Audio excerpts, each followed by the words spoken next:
ఒకసారి మళ్ళీ మీకు జ్ఞాపకం చేయడానికి ఎల్ఈడీలో ఒకసారి ప్లే చేస్తాం. प्ले చేయండి అమ్మా. अगर भगवान का लेते तो 7 जन्मों तक स्वर्ग मिल जाता. तो अच्छी बात है. मान्यवर अभी एक फैशन होगा, अभी एक फैशन होगा है आंबेडकर आंबेडकर आंबेडकर आंबेडकर आंबेडकर आंबेडकर. इतना नाम अगर भगवान का लेते तो 7 जन्मों तक स्वर्ग मिल जाता. तो अच्छी बात है. मान्यवर अभी एक फैशन होगा, अभी एक फैशन होगा है आंबेडकर आंबेडकर आंबेडकर आंबेडकर आंबेडकर आंबेडकर. इतना नाम अगर भगवान का लेते तो 7 जन्मों तक स्वर्ग मिल जाता. तो अच्छी बात है. मान्यवर अभी एक फैशन होगा. గమనించాలి, अभी అంబేద్కర్ అంబేద్కర్ అంబేద్కర్ అని మాట్లాడడం ఫ్యాషన్ అయిపోయింది అని అమిత్ షా గారు స్వయంగా అంటం జరిగింది. దానికి అందరూ బీజేపీ ఎంపీలు అందరూ నవ్వటం జరిగింది. ఇది అంబేద్కర్ గారిని హేళన చేయడం కాకపోతే ఏమిటి అని కాంగ్రెస్ పార్టీ ప్రశ్నిస్తుంది. అంబేద్కర్ గారి గురించి మాట్లాడితేనే మీకు అంత తట్టుకోలేకపోతున్నారే, కాంగ్రెస్ పార్టీ అంబేద్కర్ గారి జపం చేస్తుంది అన్నట్టు మీరు మాట్లాడుతున్నారే. అసలు అంబేద్కర్ గారి జపం కాంగ్రెస్ పార్టీ ఎందుకు చేయకూడదు అని అడుగుతున్నాం. కాంగ్రెస్ పార్టీ అంబేద్కర్ గారిని రాజ్యాంగం రాసే టీంకి అధ్యక్షుడిగా పెట్టి ఆయన రాసిన రాజ్యాంగాన్ని ఆమోదించింది కాంగ్రెస్ పార్టీ. అంబేద్కర్ గారు రాసిన రాజ్యాంగమే ఈరోజు మన దేశంలోని ప్రజాస్వామ్యాన్ని కాపాడుతుంది. అంబేద్కర్ రాసిన రాజ్యాంగమే ఈరోజు మన దేశంలోని ప్రతి ఒక్కరికి, అడల్ట్గా ఉన్న ప్రతి ఒక్కరికి ఓటు హక్కునిస్తుంది. అంబేద్కర్ గారు రాసిన రాజ్యాంగమే ఈరోజు ఇన్ని భిన్న మతాలు, కులాలు, భాషలు ఉన్న భారతదేశాన్ని ఒక్కటిగా ఉంచేది ఆ రాజ్యాంగమే. ప్రభుత్వ విధానాలు ఎలా ఉండాలి, రాష్ట్రమైనా ఒక కేంద్రమైనా ఎలా ఫంక్షన్ అవ్వాలి, ఇలాంటివన్నీ చెప్పింది అంబేద్కర్ గారు రాసిన రాజ్యాంగమే. ఈరోజు ఈ దేశంలో ప్రతి ఒక్కరూ సమానంగా, స్వేచ్ఛగా, సగౌరవంగా బతుకుతున్నారు అంటే దానికి కారణం అంబేద్కర్ గారు రాసిన రాజ్యాంగమే. మరి అలాంటి అంబేద్కర్ గారి గురించి మేము జపం చేస్తే మాత్రం తప్పేంటి, మీరు ఎందుకు జపం చేయటం లేదు, మీరెందుకు మాట్లాడడం లేదు అని కాంగ్రెస్ పార్టీ ప్రశ్నిస్తుంది. ఈరోజు అంబేద్కర్ గారు గురించి మాట్లాడితేనే మీకు అంత తట్టుకోలేకపోతున్నారే. మీరు రాజ్యాంగాన్ని కాపాడతారని కానీ, రిజర్వేషన్లు మీరు ఇంకా బ్రతికిస్తారని కానీ సామాన్య ప్రజలు ఎలా నమ్మాలి? అంబేద్కర్ గారంటే ఎవరండి? అంబేద్కర్ గారంటే బడుగు బలహీన వర్గాల వాళ్ళ జీవితాలలో వెలుగులు నింపినవాడు. అంటరానితనం ఈరోజు మన దేశంలో లేదు అంటే దానికి కారణం అంబేద్కర్ లాంటి నాయకులు. ఈరోజు ప్రపంచమే భారత రాజ్యాంగాన్ని ఇంత గౌరవిస్తుంది అంటే దానికి కారణం అంబేద్కర్ గారు. మరి అలాంటి అంబేద్కర్ గారిని మీరు అవమానిస్తూ, హేళన చేస్తూ నిండు సభలో, పార్లమెంటులో ఇంత ఘోరంగా మాట్లాడుతుంటే సామాన్య ప్రజలు గమనిస్తున్నారని బీజేపీ పార్టీ గుర్తుపెట్టుకోవాలి.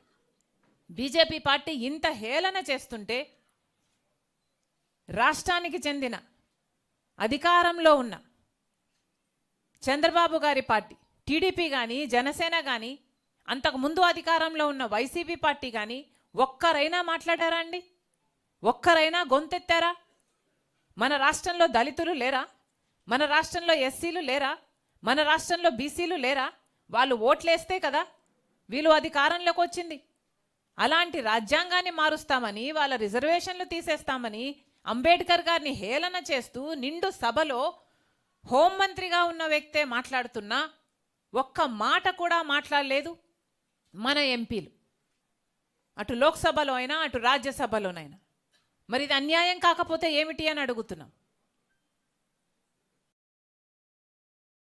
మోడీ గారు వెన్నుపోటు పొడిచాడు ఆంధ్ర రాష్ట్ర ప్రజలకు. ప్రత్యేక హోదా ఇస్తాము అని చెప్పి 10 సంవత్సరాలు ఇస్తామని మోడీ గారు స్వయంగా మాటిచ్చి ఆంధ్ర రాష్ట్ర ప్రజలను మోసం చేశారు. అలాంటి వాళ్ళను ఎత్తి పట్టుకున్నారు ఈరోజు. అలాంటి వాళ్ళతో పొత్తులు పెట్టుకున్నారు ఈరోజు టీడీపీ అయినా జనసేన అయినా. ఇది ఎక్కడి న్యాయం అని అడుగుతున్నాం. నిన్న మోడీ గారు వచ్చారు, ఇదే విశాఖపట్నానికి వచ్చారు. ఒక్క మాటైనా మాట్లాడారా అండి? ప్రత్యేక హోదా గురించి మాట్లాడారా, లేకపోతే విభజన హక్కుల్లో ఒక్క వాగ్దానమైనా నిలబెట్టుకుంటామని చెప్పారు? ఉత్తరాంధ్ర రాయలసీమకు స్పెషల్ ఎకనామిక్ ప్యాకేజు మన హక్కు, ఒక్క మాటైనా మాట్లాడారా? కడప స్టీల్ ఫ్యాక్టరీ మన హక్కు, ఒక్క మాటైనా మాట్లాడారా?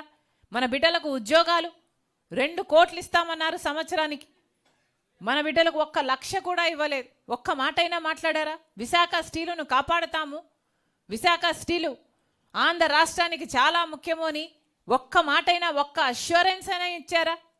అలాంటి వాళ్ళ గురించి ఎంతో గొప్పలు చెప్తున్నారు ఈరోజు టీడీపీ జనసేన వాళ్ళు. వైసీపీ ఏం తక్కువ తినలేదు.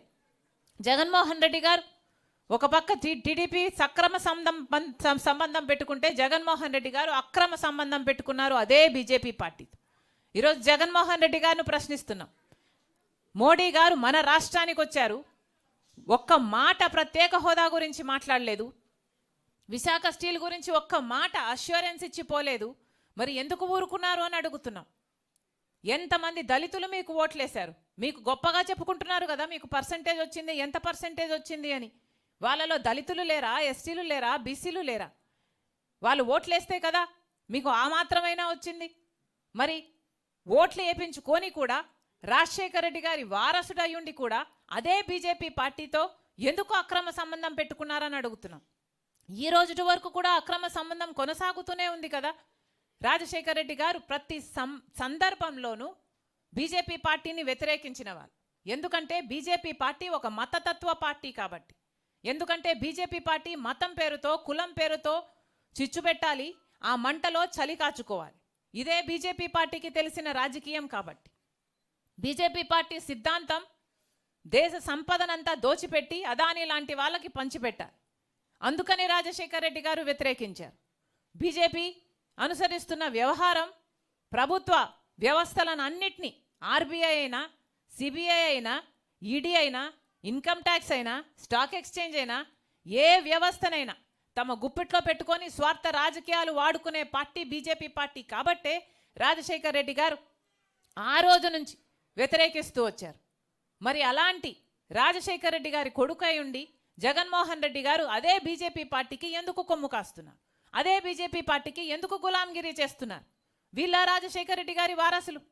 మళ్ళీ చెప్తున్నాం, ఈరోజు బీజేపీ పార్టీకి వ్యతిరేకంగా రాజశేఖర రెడ్డి బిడ్డలలో ఎవరైనా నించున్నారు అంటే అది నేనే, ఒక్క షర్మిలారెడ్డి మాత్రమే.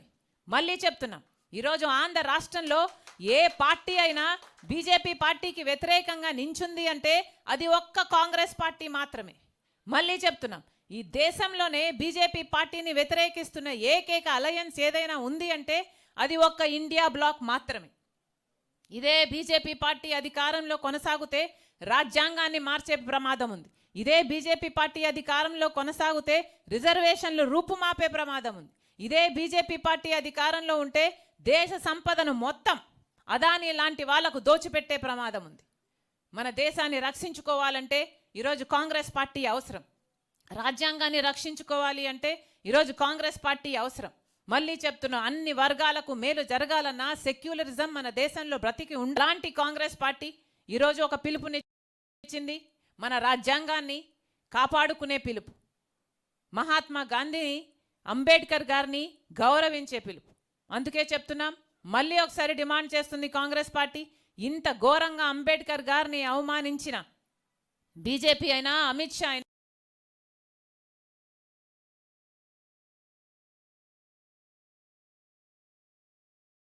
బీజేపీ అయినా, అమిత్ షా అయినా క్షమాపణలు చెప్పాలి. అమిత్ షా గారు రాజీనామా చేయాలని, రాజీనామా చేయకపోతే మోడీ గారు ఆయన మంత్రివర్గం నుంచి తొలగించాలని డిమాండ్ చేస్తుంది కాంగ్రెస్ పార్టీ.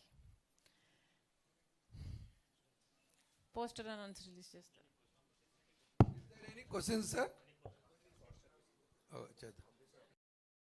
ఇది దేశవ్యాప్తంగా ప్రజలుగా అవహేళన చేశారు. తీసుకెళ్లి ప్రజల ద్వారా ఈ ప్రభుత్వాన్ని బుద్ధిచ్చే విధంగా పోస్టరు ఆంధ్రప్రదేశ్ రాష్ట్ర కాంగ్రెస్